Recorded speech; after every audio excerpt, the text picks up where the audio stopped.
we're getting very close to the time of year where we won't need the air conditioning anymore. It'll be freezing cold outside, and we'll all be complaining because it's not warm. Amen.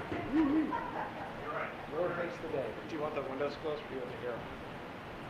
Yeah, the window's closed, the air on. Shut the air. We're good. Okay, We're air good. on.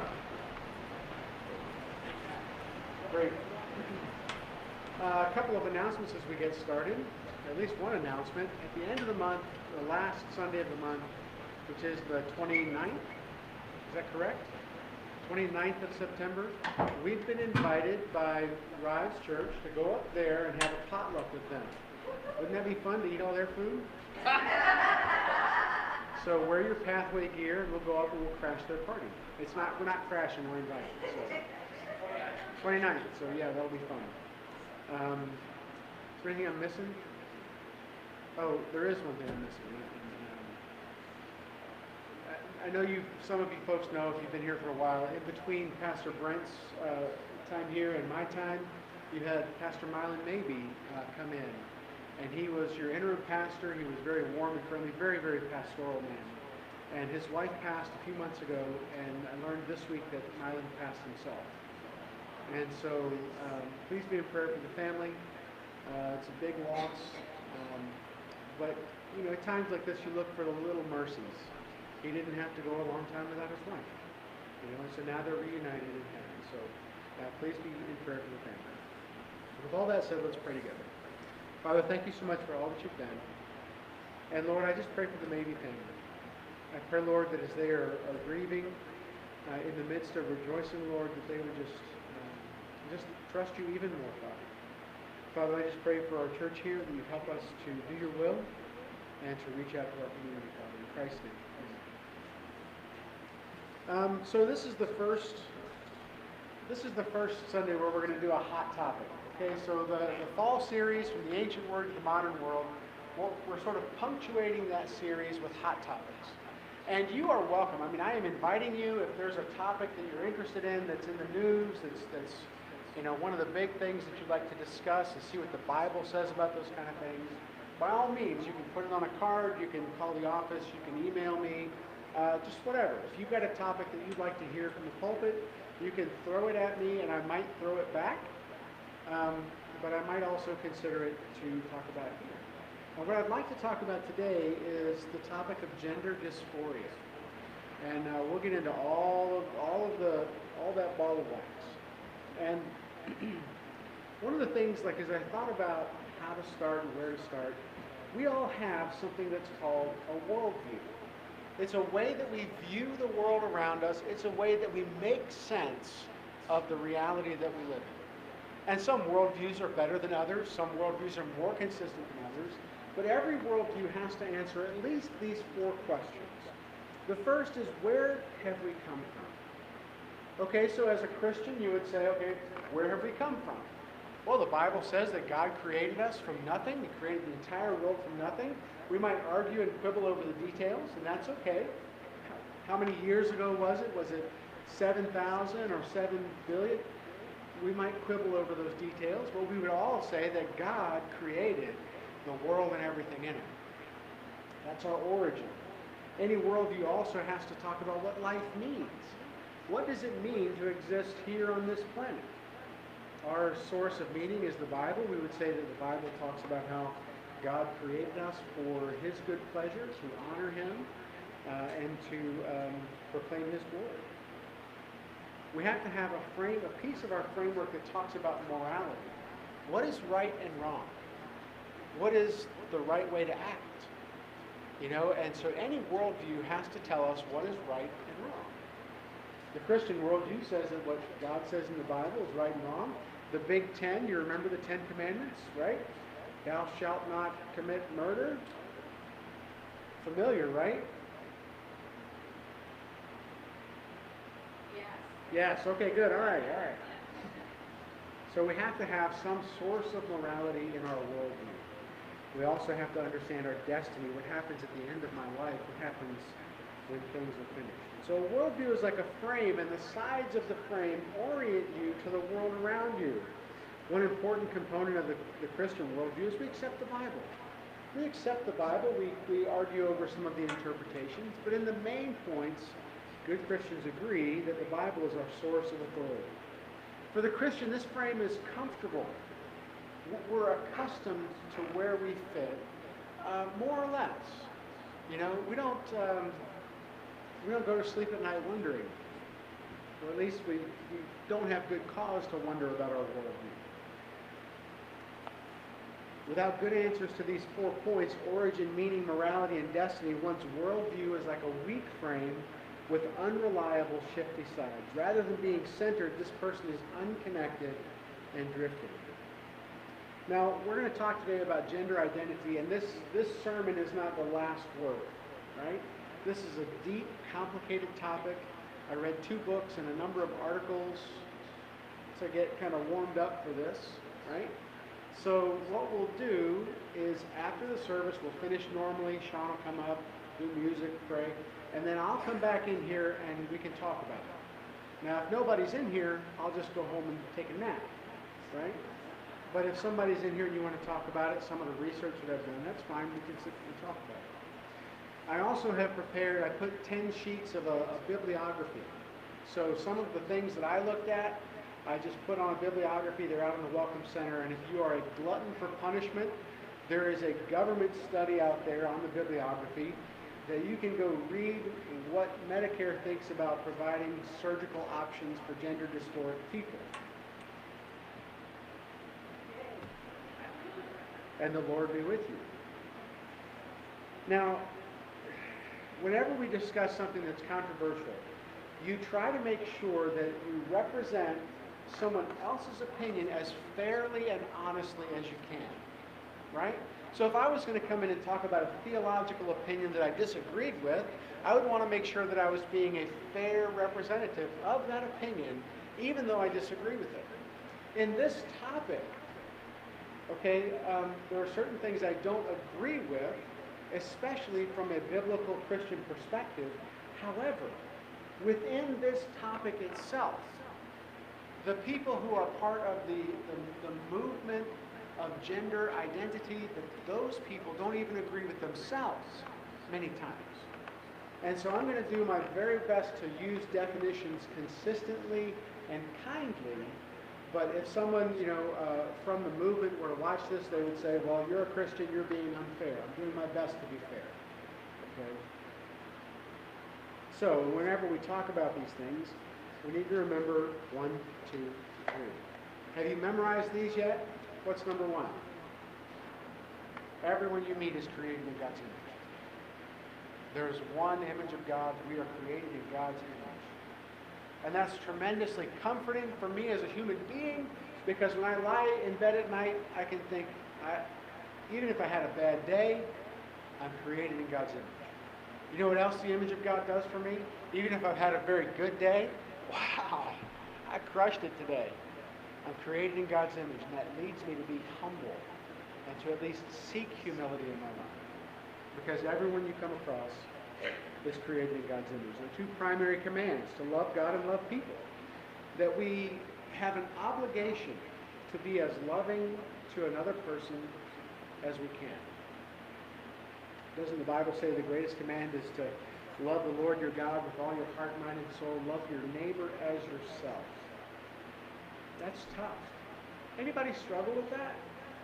Loving your neighbor as yourself? That's the person that lives closest to me. By the grace of God, she's home. And sometimes I struggle to be the loving husband that I should be.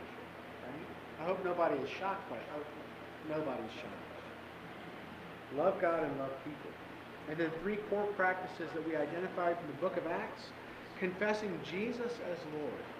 With all that goes into that, we as a Christian church confess that Jesus is our King, no matter who is the president, no matter what government we live under. Jesus is our King. We strive to follow him with all of our hearts.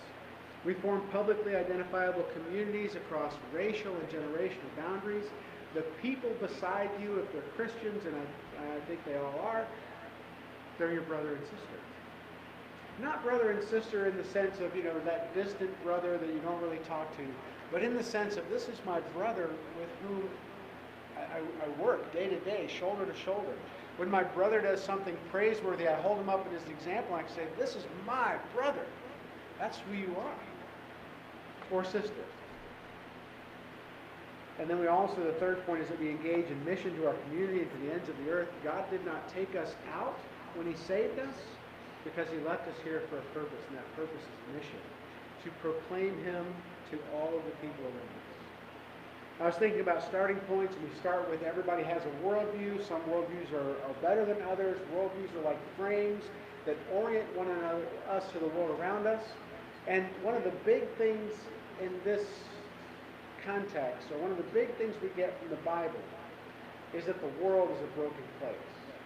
The world is full of sin, characterized by sin in some way, broken by sin in some way.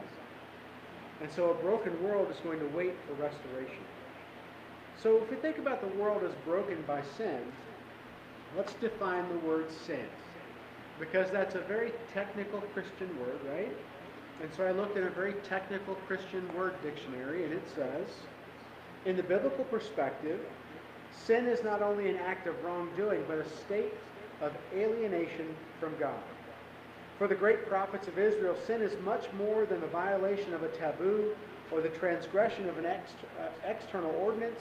It signifies the rupture of a personal relationship with God, a betrayal of the trust he places in us. As Paul in the New Testament says, represents, sin is not just a conscious transgression of the law, but a debilitating, ongoing state of enmity with God. Now you could imagine, my wife and I have been married for 30 years. I'll use her as my example. So when she's not here, you get fewer examples, right? If I intentionally insulted her, how do you think life would be at home?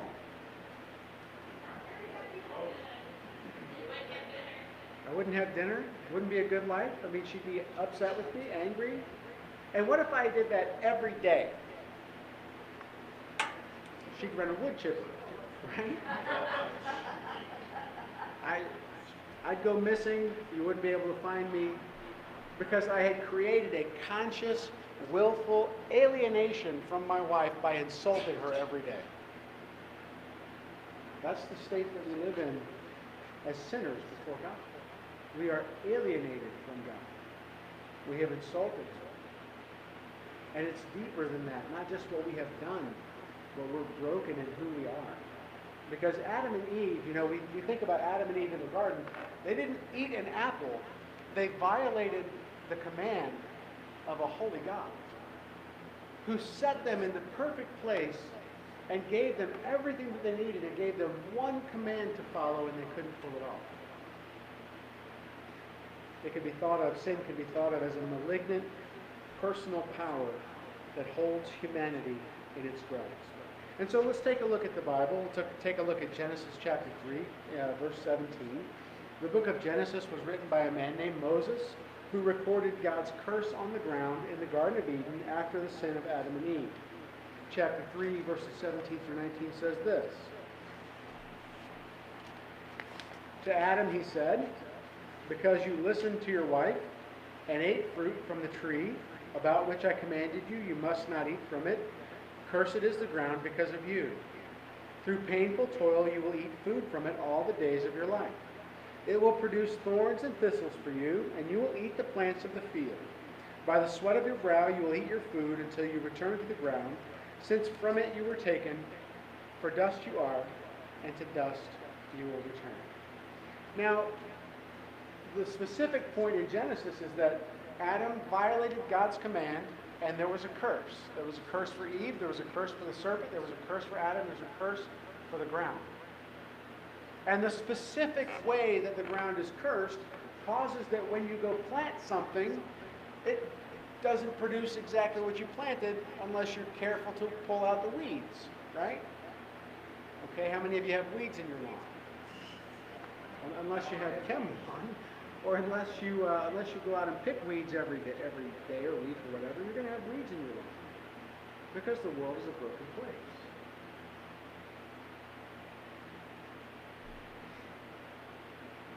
Now the ground is cursed. And what does that mean?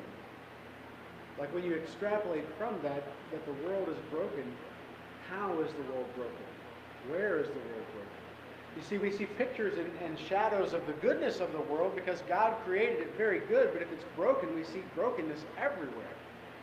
It's hard to go to work, right? Sometimes you don't want to go to work. I always want to go to work. I love my job. Thank you for having me. Sometimes it's hard. Sometimes when you look at your paycheck and you see how much comes out in taxes, right? It's hard. When you think about the roads, as you drive down the roads, wouldn't it be great if you could build a road that stayed a road? Wouldn't that be a great thing? The world is broken. You see the goodness of God in creation, but it's shaded as if we're looking through a broken lens. So not only is the world broken in Genesis, but the Apostle Paul records human brokenness in the book of Romans. The book of Romans was written by the Apostle Paul before he visited the city of Rome. It's one of the most theologically ordered books in the Bible because Paul wanted to give them good theology because he wasn't sure he was going to make it. And the book of Romans is organized around 5 different movements. The first movement is sin. And so Paul enters in and he says the whole world, every person is broken by sin. And then he discusses how to be saved, how to get right with God through Jesus Christ. He talks about sanctification, the ongoing process of getting closer to God. He deals with the idea of sovereignty, or how does the nation of Israel fit into God's plan. And he ends with service. And so there's this progression from the beginning of the book of Romans that someone comes from sin to faith, growing in faith, and then serving the Lord. So we see that as a paradigm of the Christian life. Romans starts with the idea of sin as the universal condition of all mankind and the cause of the brokenness we see around us. Now, it's deeper than if I sin, I get a flat tire. That's not really the way the world works. Okay? It's that there is sin in the world. The world is somehow broken by sin. And so when we see natural catastrophes, it's not, oh, I sinned, there's a tsunami in Japan. It's no, sin has broken the world. And we feel the effects of sin everywhere that we look. Romans chapter 1, verse 28. We'll look at 28 to 32. So all the way over in the New Testament, book of Romans, verse 28 says, "Furthermore, just as they did not think it worthwhile to retain the knowledge of God, so God gave them over to a depraved mind, so that they do what ought not to be done. They have become filled with every kind of wickedness, evil, greed, and depravity. They are full of envy, murder, strife, deceit, and malice. They are gossips, slanderers, God-haters, insolent, arrogant, and boastful. They invent ways of doing evil. They disobey their parents. They have no understanding, no fidelity, no love, no mercy. Although they know God's righteous decree that those who do such things deserve death, they not only continue to do those very things, but they approve of those who practice them." And so Paul is looking at humanity in general, who by their refusal to acknowledge God are given over to a depraved mind so that they do what ought not be done. You remember our discussion about wisdom? What is the beginning of wisdom? The fear of the Lord. And this idea of fear in the Old Testament and the New Testament, many times it comes back around to obedience and submission. And so submission to God is the beginning of knowledge. What is the beginning of not knowledge? Rejecting God. And how far does that go? It goes so far that as Paul looks in this list, and you start thinking, how far does it go? How far does human brokenness take you? Further than you want to go, is the answer. That's terrifying. That you could reject God and find yourself in a situation where you can't even recognize right from wrong. Romans 3:23 summarizes the point that all have sinned and fall short of the glory of God. So everyone needs the grace of God to receive forgiveness and to enter into a restored relationship with God. Everyone. And that starts by acknowledging our need for God.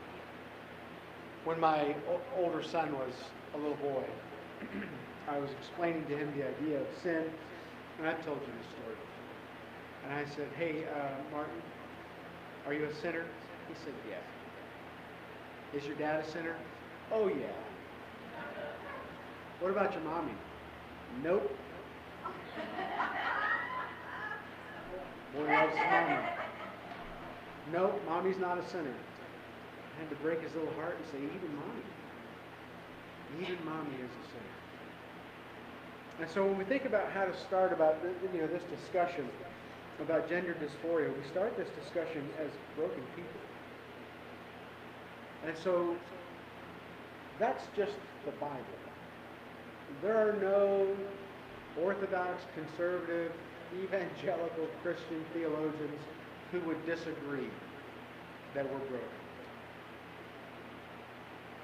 Because that's just the Bible. And so when we approach this topic, we approach it as broken people.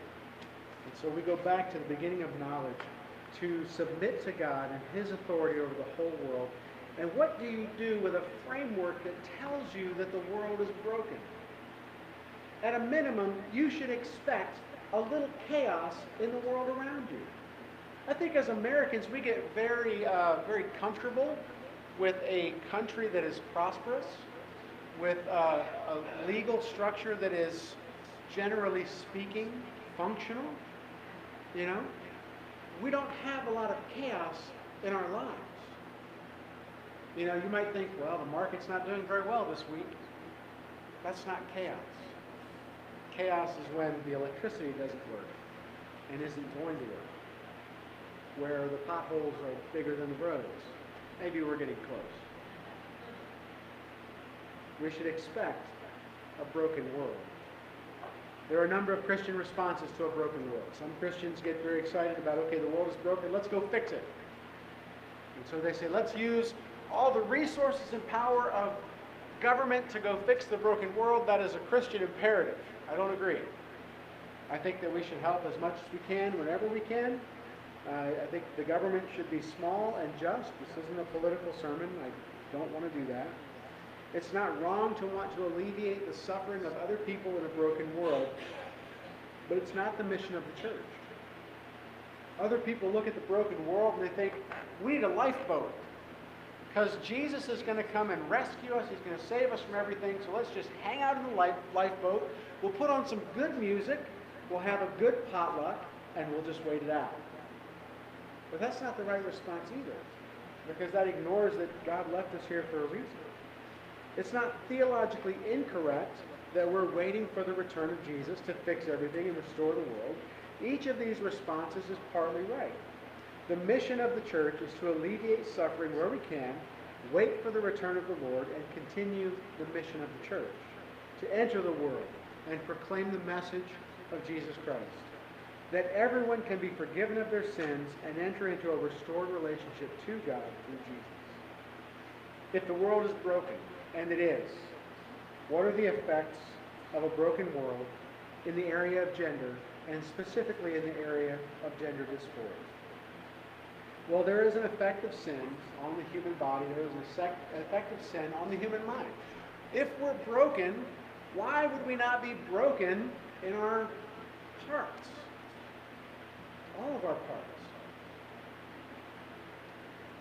The American Psychiatric Association recently redefined gender identity disorder as gender dysphoria.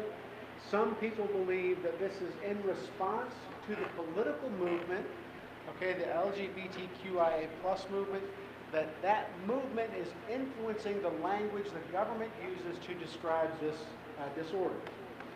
Some people would have a problem with me using the word disorder, just to be fair there. But gender dysphoria involves a conflict between a person's physical or assigned gender and the gender with which he, she, they identify. People with gender dysphoria may be very uncomfortable with their body, particularly developments during puberty, or being uncomfortable with the expected roles of their assigned gender. Now, what's politically loaded in that is the idea that gender is assigned. My daughter gave birth to a baby this week. If you were aware of that, my daughter was pregnant. Everything's great. And she has had a little... Well, we're going to wait and see, right? girl. She's giving birth to a healthy baby girl. Now, we did not assign her that gender. That's her biological gender. That is her gender. That's who she is. A person with gender dysphoria describes what it feels like this way. Dysphoria feels like being unable to get warm no matter how many layers you put on. It feels like hunger without appetite. It feels like getting on an airplane to fly home only to realize mid-flight that this is it. You're going to spend the rest of your life on an airplane. It feels like grieving. It feels like having nothing to grieve. And so the American Psychiatric Association produces a diagnostic manual, and in this manual they say, here's how you identify gender dysphoria. This is just a couple of them. Significant distress or problems functioning because you have this intense feeling that you don't match inside and outside. This would be strong desires to be the other gender, strong desires to have the primary or secondary characteristics of the other gender, strong desires to be treated as the other gender. Now, if you've never experienced something like this, you're probably a little skeptical, maybe a little, what do we do with that? And I understand that. I ran into one of my friends at the coffee shop this morning, told her what I was preaching about, and she had had experience with another person who experienced gender dysphoria, and she said, God made me a girl. I'm a girl. That's the framework we most often identify with. We are who God created us to be. How do we make sense of this? My grandson asked me yesterday, am I a boy, Papa? Now, he's not struggling with gender dysphoria, okay? Gender dysphoria is persistent, insistent, and consistent. So he's just talking. He also told me yesterday that he wants to marry Grandma. So, and he's also talking to me about which superhero is the strongest. I need to just get him to call Ramsey, you know, or maybe Ramsey's the guy? Ramsey's the guy, okay. He's not dysphoric. Dysphoria is persistent and consistent. So Mark Yarhouse is a Christian professor and licensed clinical psychologist. He describes 3 lenses, and these lenses are helpful ways to understand the individual we're talking to and the political situation we find ourselves in when we think about gender issues and gender dysphoria in particular. The first is the integrity lens. As biblical Christians, the integrity lens is sort of our wheelhouse. God made 2 genders, that's it. Any confusion here violates the integrity of the world that God created. And so the integrity lens is an important lens to look through as we discuss this and talk about this with other people. However, we recognize that the world is a broken place, right? That's just good theology. And one of the ways the world is broken is in the area of gender. And so the second lens we can look through is the disability lens, which sees gender dysphoria as a reflection of the fallen world, a disability that is not necessarily a moral issue, but an illness that needs compassion and treatment. You could think about a number of different medical and psychiatric conditions. Anorexia is one of them. Okay, a person who is anorexic they're very thin, they look into the mirror and they see themselves as overweight. Because they have a psychological condition, their brain is not telling them correctly about the world around them. The opposite of anorexia is bigorexia. I'm not making it up. It's on the internet. And these people, they very often feel like they have to be bigger and bulkier. And so you find a lot of people who are, doing the weightlifting thing and getting stronger. Thank God I don't have either of those.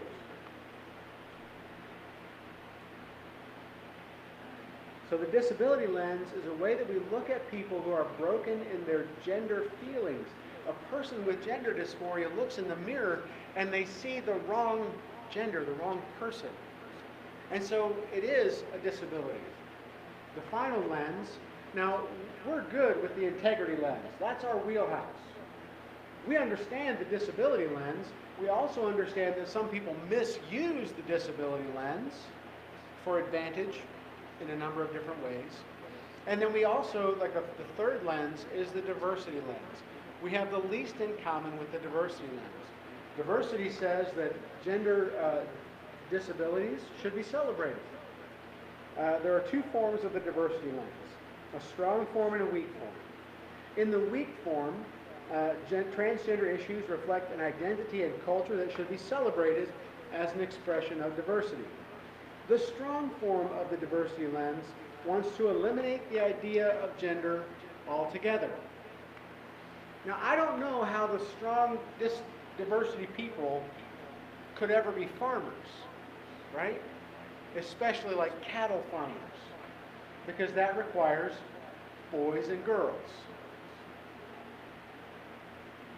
But each of these lenses is helpful for knowing where someone's coming from. So if you're watching a commentary on YouTube or on the news, and someone says, well, there is no gender. Okay, you know where they're coming from. They're coming from a strong diversity framework.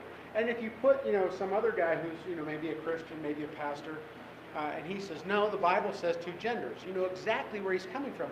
He's speaking from the integrity frame. So you know the lenses that people are using from, or speaking from. We're most comfortable with integrity and disability, and most conservative Christians would reject the abolishment of gender altogether. Many people with gender dysphoria don't want a non-gendered world. They just want to fit in. They just want to feel comfortable in their own bodies. And there's a distinct difference between someone who is engaged in a culture war to change the way the culture views gender altogether, and someone who just wants to feel normal when they wake up. The perspective of the Bible is that gender is a physical reality, even though experience shows that gendered reality is sometimes broken by physical deformity or psychological illness. Genesis 1:27 says this, so God created mankind in his own image. In the image of God, he created them, male and female, he created them. There are two genders. That's the biblical perspective. That's what I believe. There are two genders. Matthew 19:4-6 also says this, haven't you read, these are the words of Jesus, that at the beginning the Creator made them male and female, and said, for this reason a man will leave his father and mother and be united to his wife, and the two will become one flesh. So they are no longer two but one flesh. Therefore what God has joined together, let no one separate. There are two genders, and the purpose of gendered reality is reproduction. Whether you do or don't reproduce, we have that choice in the modern world, but the plumbing God gave you is for the purpose of creating a family. And strong families are for the purpose of creating a strong society. That's the biblical perspective. That family is the bedrock piece of society that gets put together. Ryan Anderson, a senior research fellow at the Heritage Foundation, says this, the conceptual distinction between male and female based on reproductive organization provides the only coherent way to classify the two sexes. Thanks, Ryan. The only way we know male and female, maybe we have male, female, and broken somehow. That's what a farmer would do. Cow, bull. This one's broken, so we're going to eat him. Not suggesting that we harm anybody in any way. That's a farm perspective on gender, right? If you have a cow that cannot reproduce, what's it good for? Food. I'm warm and fuzzy. We're not going to eat people. The conceptual distinction between male and female provides the only coherent way to classify the two sexes. And we know that sometimes the gendered reality is physically or psychologically broken as a consequence of the broken world that we live in. Paul McHugh, professor of psychiatry at Johns Hopkins University School of Medicine, says this, gender dysphoria belongs in the family of similarly disordered assumptions about the body, such as anorexia nervosa, where a skinny person thinks they're overweight, and body dysmorphic disorder, where a person has an imagined physical defect. He goes on to suggest that you would not treat a psychiatric illness by removing healthy tissue. You wouldn't take a person with anorexia and give them liposuction. You wouldn't take a person who has body dysmorphic disorder who says, yeah, my left arm, I think it's bad, it's trying to kill me. Can you cut it off, please? You would not cut that person's arm off. You would say this person has a psychiatric illness. What is the best way to treat that person? What is the best way to give them the maximum health and wholeness and fruitfulness in this life? There's a lot of debate about surgical intervention to help people suffering from gender dysphoria. A person who looks through the diversity lens would suggest, okay, if they come to it from celebrating your diversity, you do you, boo, and if you want surgery, you should go get it. That's the diversity lens. I don't agree with that. The disability lens would, the integrity lens would say any surgery to assign gender, apart from very rare exceptions where a person is truly broken, would be inappropriate and a violation of God's intended order. That's the integrity lens. The disability lens is where I think the fight is right now. From the disability lens, one should study the results of such surgery to determine how effective surgery is at resolving gender dysphoria. Now, there are competing political interests here. The integrity people don't want anybody to get surgery, more or less. The diversity people think, well, you should have surgery if that's what helps your dysphoria. Or, you do you. In the middle, the medical community has to decide what's best for the health and wholeness of this person. The disability lens suggests we understand and feel compassion for people whose lives are psychologically disrupted. We would want the medical community to use good research to decide what to do, right? That's what we rely on when you go to the doctor, and the doctor says, you need this pill. Well, why? What's it going to do to me, right? It's going to fix all your problems. It's going to make you a better person. It's going to give you energy and vitality. I wish I could show you Bob's face right now.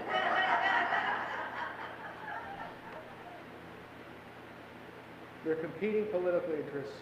The current research suggests that sex reassignment surgery does not address underlying psychiatric problems.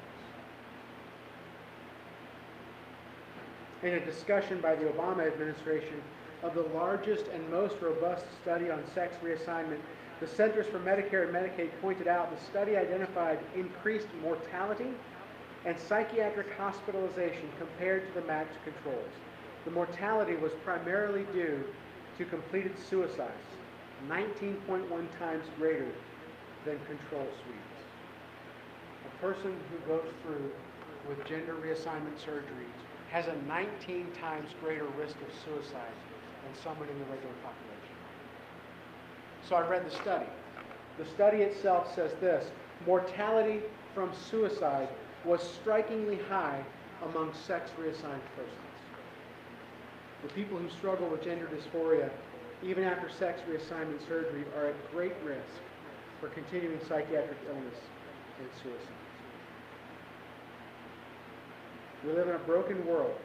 Some people are physically and psychologically affected by the fall in the sense of their gender identity. Christians should understand the complexity of this ongoing debate for the purpose of mission to the world. How do we respond to the elimination of gender at the political level, the strong form of the diversity framework? I think, first of all, don't panic. Okay, reality has a way of pushing back. And so we don't need to panic, and we don't need to be led around by the nose by politicians who will exploit our panic. We just need to just take a minute. Second, I think be active in the political process. Know who you're voting for and why you're voting for them. How do we respond to people who struggle with gender dysphoria or who are transgender? I put this question to my small group. I said, hey, how should we respond to these people? And I'm going to quote Corey DeKarski right now. She said, say hi. I mean, because we're dealing with another person, right? And if you go back to 1, 2, 3, they're created in God's image. We're obligated theologically to love our neighbor. And if they're close enough for you to say hello to, they're your neighbor. And we have a point to be on mission to the world. Because this person who is struggling with gender dysphoria is profoundly broken, and they need the support of a community that can help them work through it. It's different Maybe it's weird for us, it's very rare, but if we're not about people, we're not doing church right. Mark Yarhouse goes on to say the perception, and too often the reality, is that transgender persons who have nothing to do with the church perceive that the church would reject them out of hand. They have either had poor experience with the church, or they view the church as largely unimportant or irrelevant in their lives. You know, we can't help everyone who's broken. People who don't want help, we can't help, right? But we should not turn people away because we don't fully understand their brokenness, because we're broken too. The world is broken by sin. Gender dysphoria is one way that people experience the brokenness of the world. Our response is to remain on mission as we wait for the restoration in Christ. Because God's purpose is not just to rescue us out of this world and then, okay, we'll just burn it up and call it good. It's to restore the world. God's purpose in the world is restoration. Take a look at Romans chapter 8, verse 18. I consider that our present sufferings are not worth comparing with the glory that will be revealed in us. For the creation waits in eager expectation for the children of God to be revealed. For the creation was subjected to frustration not by its own choice, but by the will of the one who subjected it, in hope that the creation itself will be liberated from its bondage to decay and brought into the freedom and glory of the children of God. And so the purpose of the world, okay, in Genesis we have the curse where the ground is cursed, the world is somehow broken. God wants to put the world back together. At the same time, he puts us back together so that we would experience restoration, wholeness of person, that our brokenness would be gone. Man, that's exciting. So that someone who struggles with the idea that they look in the mirror and they don't see who they are would look in the mirror and see, by the grace of God, what God intends them to see, to be restored, completely restored. The broken creation awaits restoration. The book of Romans presents this picture of the creation itself waiting and groaning for the restoration. My perspective on the church is this, that we're a community of those people who've been redeemed from sin by Christ, and we model life in God's eternal kingdom as brothers and sisters before him. This is a microcosm of that restoration, or it should be. And along those lines, we're a limited picture of all things that are coming. Our framework teaches us that the world is a broken place, but we can find some measure of healing and connection in the church, and the church is the family of God. In that family, there has to be room for people who are broken because we're broken. And if I'm not willing to accept or at least try to help you with your brokenness, I'm wasting my time and yours too. I finished a book this week by Rosaria Butterfield. It was very good. She came to faith out of a lesbian background, which is different from gender dysphoria.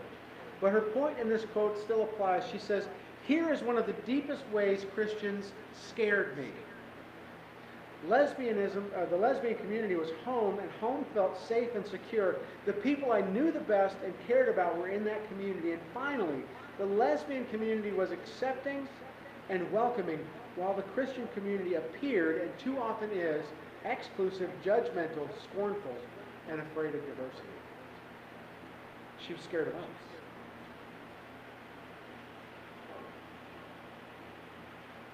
We scare broken people. Because sometimes we forget that we're broken too. The world is broken. Some people experience the brokenness of the world in a disconnect between their sex at birth and their perception of gender. A genderless world doesn't exist. We can't abandon gender altogether. We can see that there are people in the world who are broken in a way that we don't understand. And we can reach out to them with compassion.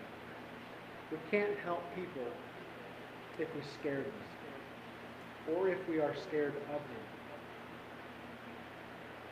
By understanding these three lenses, we can at least offer a thoughtful response to people with whom we disagree. You know, every person in every situation is different. And so if you meet a transgender person, you know one thing about one person. It's deep, it's complex. I'm not a doctor. I wouldn't advise someone medically about anything. It's not my place. Ethically, however, That's a different question. Theologically, that's a different question. How do we deal with someone who's broken? With sensitivity, with as much love as we can muster, understanding that we're broken too, having the kind of compassion that Jesus had for people who are different from us. Every person in every situation is different. Our response as a community of Christians will either lead broken people to God or away from God. When you stand before the Lord, do you want to tell him that you were a good Christian who thought all the right thoughts and did nothing? If you want to be the kind of Christian that says, Lord, I did the best I could to understand people, to love people, even broken people, because I'm a broken people too. As the guys get ready for the offering, is Sean and Keith come up. Let's pray together.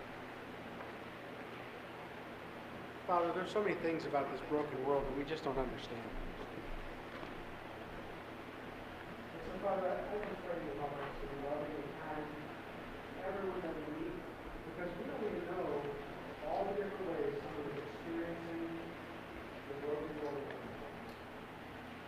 Father, forgive us our sins, and help us, Lord, as we seek to introduce people to you, the source of forgiveness. And then you go with us, Lord. And thank you, Lord, for all that you've done in your Son, and bless this offering, bless this church, in Christ's name.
Lord of all,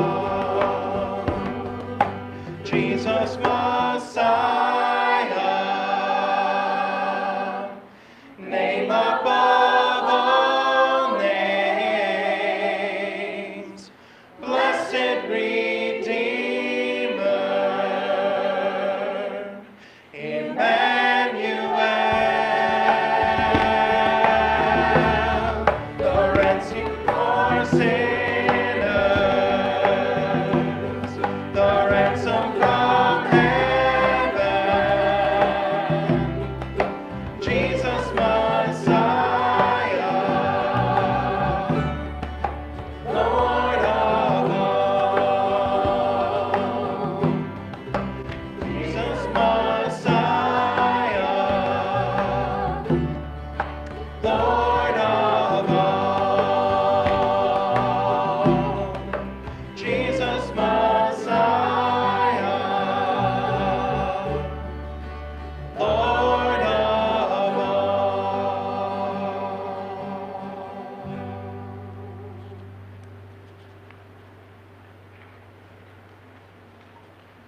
At the end of the day, we as broken people, we need Jesus.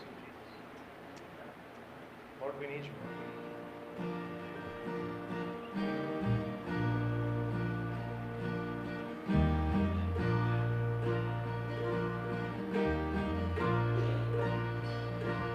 Lord, I come, I confess, bowing here, I find my rest. Without you, I fall apart. You're the one that guides my heart. Lord, I need you. Oh, I need you. Every hour I need you. My one defense, my righteousness. Oh God, how I need you.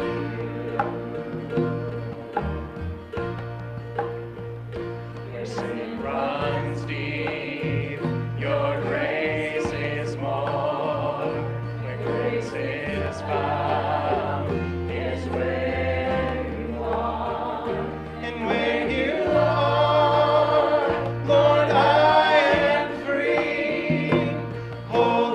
Holiness is Christ in me. Lord, I need you. Oh, I need you. Every hour I need you. My one defense, my righteousness. Oh God, how I need you. So teach my song to rise to you. When temptation comes my way, and when I cannot stand, I'll fall on you. Jesus, you're my hope and stay. Lord, I need you. Oh, I need you. Every hour I need you. My one defense, my righteousness. Oh God, how I need you.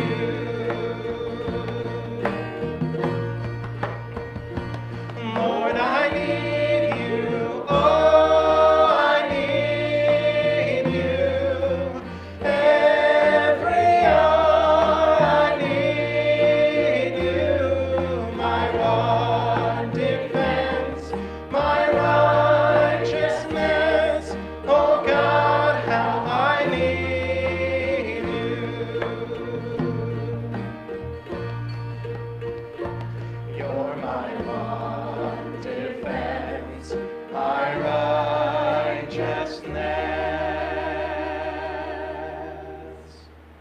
Oh God, how I need you. Amen. Father God, thank you so much for all that you do. God, in our brokenness, in our everyday, we're not the only people in this world that are broken. Help us be mindful of that. Help us be ready to extend your love.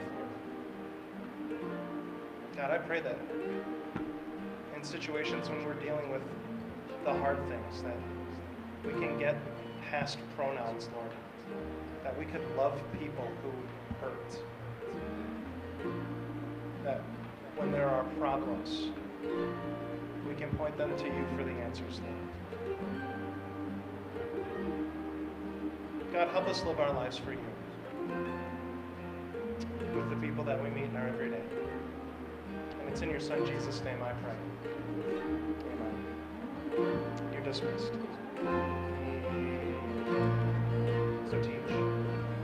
So teach my song to rise to you. When temptation comes my way, and when I cannot stand, I'll fall on you. Jesus, you're my hope and stay. Last time. Lord, I need you. Oh, I need you. Every hour I need you. My one defense, my righteousness. Oh God, how I need you.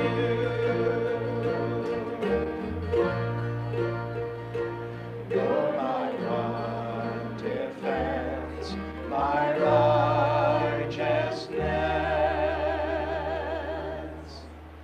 Oh God, how I need you.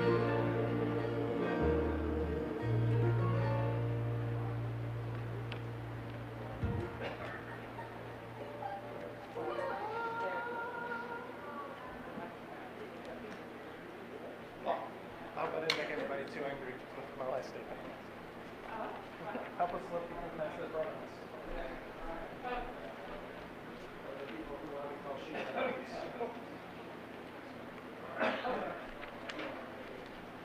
You didn't fed me. I don't think it was on because it wasn't showing.